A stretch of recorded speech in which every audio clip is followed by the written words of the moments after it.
Today we are in Herne and it's a beautiful day. It's not very cold and it's no wind or rain. And here we have the amazing King's Hall, completed in 1915, and this also was a dance venue and a pavilion as well.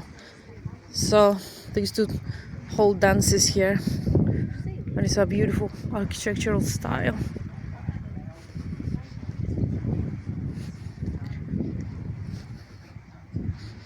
And from here you can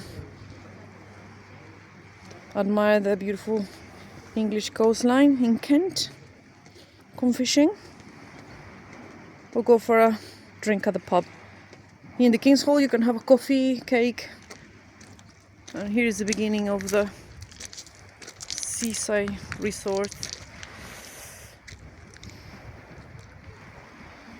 And there at the end is Riviera.